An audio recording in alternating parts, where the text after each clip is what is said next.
Hello, and welcome to this week's Hawaii Literacy Adult Literacy Parents Corner. Now, based on all of your feedback on the earlier videos, today we're going to focus on homework help, specifically 10 homework tips for parents. Now, helping with homework can feel overwhelming to a parent, especially if you struggle with reading and writing yourself. But I want you to know that there are still plenty of ways you can support your child.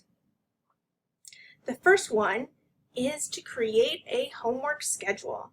One of the most important things you can do is help create a homework routine and structure for your child. Children benefit from consistency and predictability, so knowing when they're going to do their homework and where is very important. Since you know your child better than anyone, when making a schedule, you want to think about things like, do they need a snack after school? Are they going to be hungry before they do their homework? Or should we wait till after dinner, or will they be too tired? And also, where's the least distracting place to get the homework done? The big thing is you want to try coming up with a schedule that you and your child not only agree on, but work together to create. It's also a good idea to hang this schedule up somewhere where everybody can see so everybody knows what's going on. Number 2, creating healthy habits. You want to make a point to have a set bedtime for your child to make sure they have a good night's sleep and that they're starting their day off with a proper healthy breakfast. This helps set your child up for success before the day has even started. Tip number 3, you want to create a space in your home designated for studying and homework. Basically, you want an environment for success. You want to create an environment that encourages focusing, studying, free of distractions, good lighting, free of TV or other screens, because we all know how hard it can to get your child to do your homework as is, let alone if they have a phone, video games, the TV's on, etc. So create a clean, inviting space, which leads us to step number 4.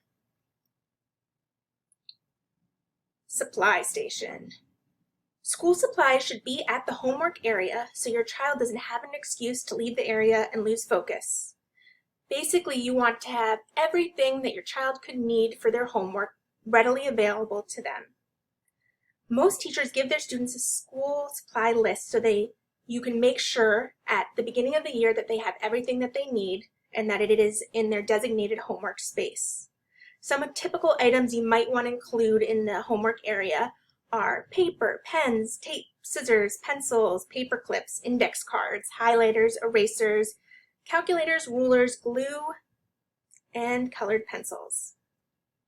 Now, tip number 5 is all about homework expectations.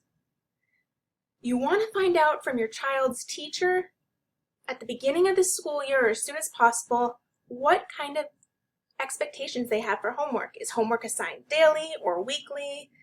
And you want to make sure that your child also understands what these school requirements are for their homework, because they can't be expected to do what they don't know. So you can ask your child for a copy of their homework schedule, or like I said, ask the teacher. And again, put it right up next to that daily schedule you have posted on the refrigerator. Just put it in a place where everybody is accountable and everybody knows what the expectation is. Tip number 6, lead by example. We all know the saying, monkey see, monkey do.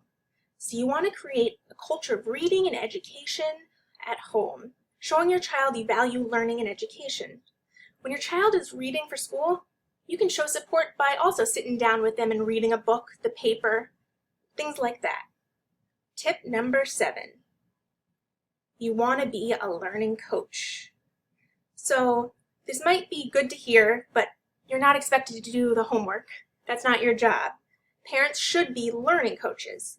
You're not going to do the child's homework or project for them, but you're going to encourage and support them to build a sense of capability and a sense that they're smart enough to succeed on their own. Your role is mostly to not only encourage, but to help keep the child on track and make sure they're doing their homework. And you want to encourage them by praising them when they do well in school or on assignments, or if they understand a math question, just giving them positive feedback. Tip number 8. Homework and learning doesn't just start or stop in the classroom. You want to make a point to find everyday learning or teachable moments.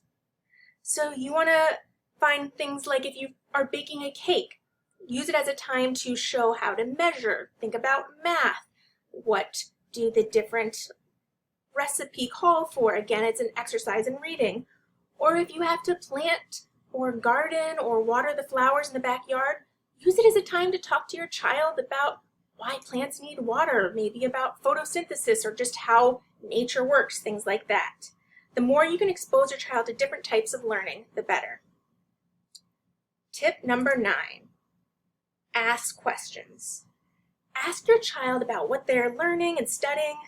Not only is it a good way to see if your child understands what they're learning, but also gives you the chance to engage more with your child. It's also a good time you can share your experiences from school. Lots of times kids might feel like their parents are so old, they can't relate, they don't know what it's like to be in school. So use these times when your child's doing homework to tell them you understand and talk to them about what it was like for you in school. And finally, tip number 10, ask for support. You're not alone in this. It's okay if you don't know how to do the homework. It's okay if you don't understand.